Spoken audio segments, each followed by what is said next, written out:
Wahai sekalian manusia, kalian semua adalah fakir. Kalian semua membutuhkan Allah Subhanahu wa taala. Adapun Allah, Dia Maha Kaya lagi Maha Terpuji.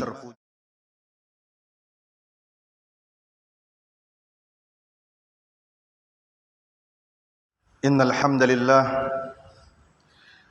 nahmaduhu wa nasta'inuhu wa nastaghfiruh wa na'udzu billahi min shururi anfusina wa sayyiati a'malina.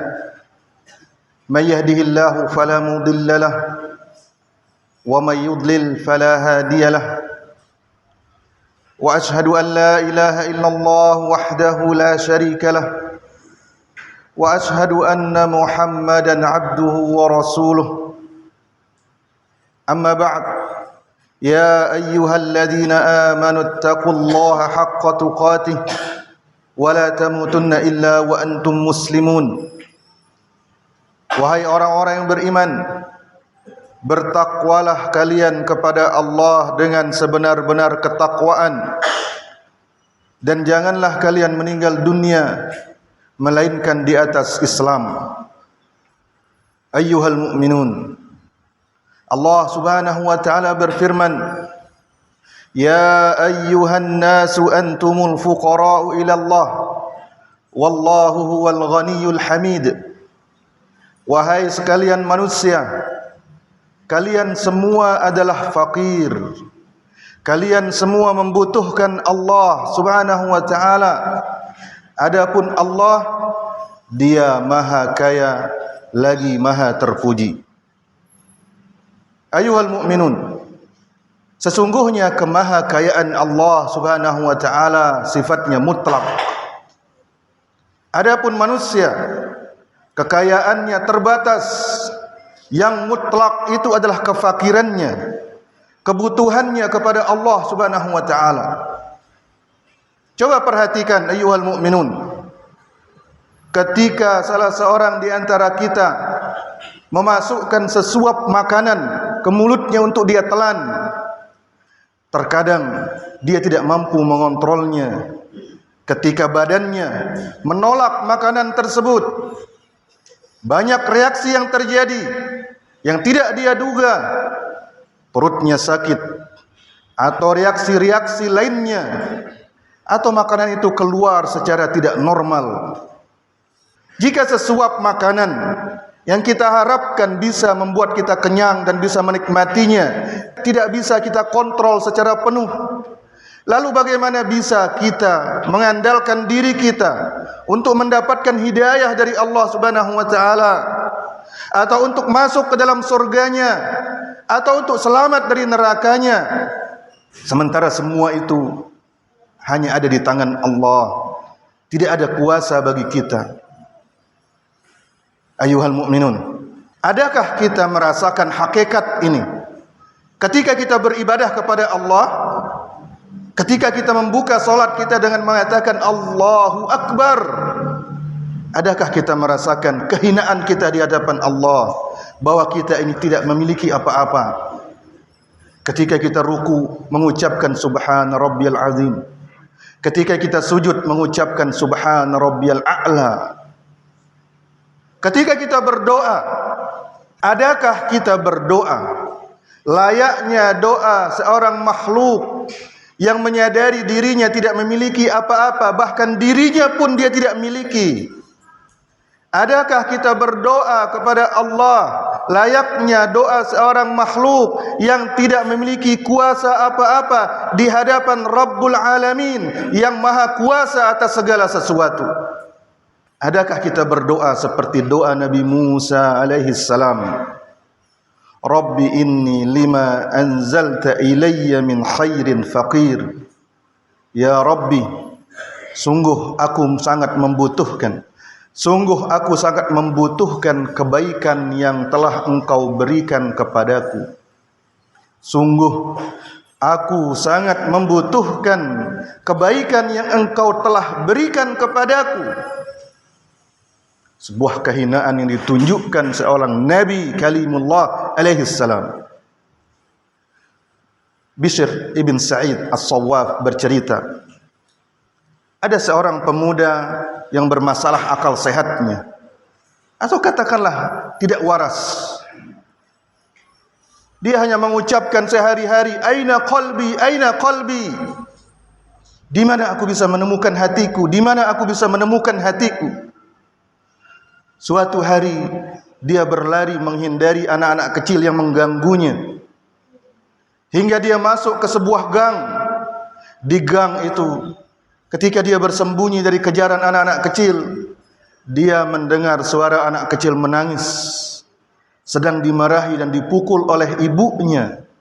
Lalu ibunya menyeretnya, lalu mengeluarkannya dari rumah dan mengunci pintunya. Ketika anak ini sampai di jalan, dia kebingungan, kemana dia akan pergi? Akhirnya dia berbalik kembali ke pintu ibunya, lalu meletakkan dan menyandarkan kepalanya di pintu tersebut hingga dia tertidur. Ketika dia terbangun, dia mulai menangis, dan dia mengetuk pintu ibunya dan berkata, ya ummah, ila man aqsidu, wahai ibunda, siapa lagi akan kutuju? Wa man astaftihu alaihi albab, in anti aglaqtil bab duni. Pintu siapa yang akan aku ketuk wahai ibunda, jika engkau sendiri ibuku menutup pintu untukku? Wa man ya'wini in tarattini, siapa yang bisa menaungiku? Siapa yang bisa memberikan aku tumpangan jika engkau sendiri ibuku mengusirku? Hati seorang ibu terenyuh. Dia membuka pintunya lalu memeluk anaknya dan menciumnya dan berkata, ya qurrata aini, anta alladhi alja'ta nafsaka ila ma halla bika. Wahai jantung hatiku, engkau sendiri yang membuat dirimu seperti ini. Walau ata'tani lam talqa makruha. Seandainya dari tadi engkau taat kepada ibumu, engkau tidak akan mendapati sesuatu yang engkau tidak sukai. Pemuda gila itu pun ketika melihat itu, dia berteriak dan mengatakan, wajadtu qalbi, wajadtu qalbi. Aku telah menemukan hatiku, aku telah menemukan hatiku. Aku tahu di mana aku bisa menemukan hatiku, yaitu dengan mengetuk pintu Allah Subhanahu wa taala. Demi Allah, Rabb kita tabaraka ta'ala lebih mengasihi kita ketimbang ibu ini mengasihi anaknya. Namun demi Allah, kita ini telah berburuk adab bersama Allah Subhanahu wa ta'ala. Kita mengangkat kedua tangan kita, lalu menggerakkan lidah kita, namun hati kita seolah-olah tidak butuh kepadanya. Seolah-olah kita ini harus mendapatkan apa yang kita minta, dan Allah harus memberikan apa yang kita minta. Adab apa ini di hadapan Allah Rabb semesta alam, sementara kita ini bukan apa-apa tanpa Allah? Adakah orang yang gila lebih berakal daripada kita? Aqulu qauli hadza wa astaghfirullah li wa lakum.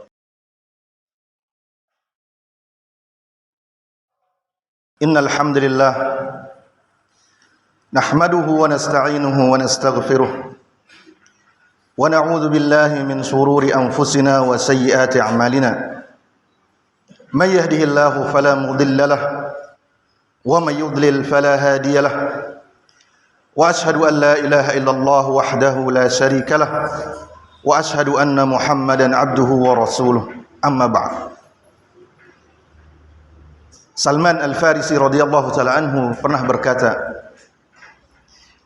إذا كان الرجل دعاء في السراء فنزلت به ضراء فدعا الله تعالى قالت الملائكة صوت معروف فشفعوا له.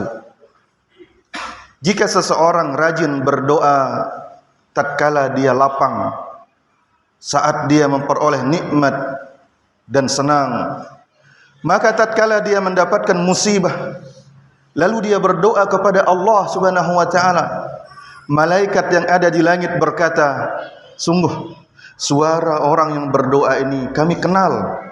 Suaranya sering mengetuk pintu langit. Suara ini sering berdoa. Maka para malaikat di langit pun memberikan syafaat bagi orang yang sering berdoa ini agar dikabulkan doanya oleh Allah.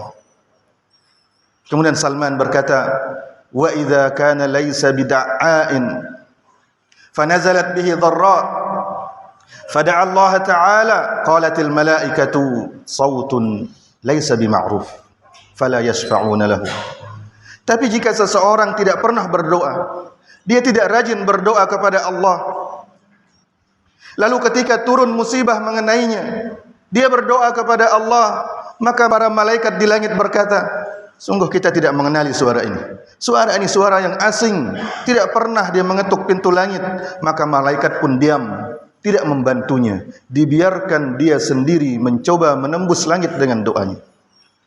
Sahabat yang lain, Ad-Dhahhak ibn Qais radhiyallahu ta'ala anhu berkata, "Uzkurullaha fir raha yadhkurkum syiddah." Banyak-banyaklah mengingat Allah, berzikir, mengingat Allah tatkala engkau senang, lapang. Niscaya ketika engkau susah, Allah akan mengingatmu. Kemudian beliau mencontohkan dua orang. Yang pertama dia berkata, "Inna Yunus alaihi salam kana yadhkurullah." Nabi Yunus alaihi salam, dia rajin berzikir, dia rajin mengingat Allah Subhanahu wa taala. Falamma waqa'a fi batnil hut qala Allah taala falawla annahu kana minal musabbihin lalabitha fi batnihi ila yaumi yub'atsun. Ketika Nabi Yunus ditelan oleh ikan paus dan dia berada di gelapnya ikan paus, di gelapnya lautan, Allah Subhanahu wa taala berfirman, seandainya Yunus ini bukan orang yang rajin bertasbih, kami akan biarkan dia di dalam perut ikan itu sampai hari kiamat. Tapi karena dia rajin berzikir, maka kami bebaskan dia. Kemudian Ad-Dhahhak berkata radhiyallahu ta'ala anhu, "Wa inna Fir'aun kana taghiyan nasiyan li dzikrillah, falamma adrakahu al-gharq qala Allah, al-ana wa qad 'asaita qablu wa kunta minal mufsidin." Tapi Fir'aun, seorang yang melampaui batas, dia tidak pernah mengingat Allah Subhanahu wa taala. Ketika dia tenggelam dan air laut sudah mulai menutupi mulutnya, dia baru berkata, "Amantu." Dia baru berkata, "Aku beriman." Allah membalasnya dan mengatakan, "Wahai Fir'aun, sekarang engkau beriman, sementara selama engkau hidup engkau bermaksiat kepada Allah dan engkau termasuk orang-orang yang merusak di muka bumi." Kita butuh berdoa kepada Allah, karena tanpa Allah kita bukan apa-apa. Allahumma salli ala Muhammad wa ala ali Muhammad kama sallaita ala Ibrahim wa ala ali Ibrahim innaka Hamidum Majid, wa barik ala Muhammad wa ala ali Muhammad kama barakta ala Ibrahim wa ala ali Ibrahim innaka Hamidum Majid. Rabbana ighfir lana wa li ikhwanina alladhina sabaquna bil iman ولا تجعل في قلوبنا غلا للذين آمنوا ربنا إنك رؤوف رحيم. اللهم آتنا في الدنيا حسنة وفي الآخرة حسنة وقنا عذاب النار. وصلى الله على نبينا محمد وعلى آله وصحبه وسلم. وآخر دعوانا أن الحمد لله رب العالمين.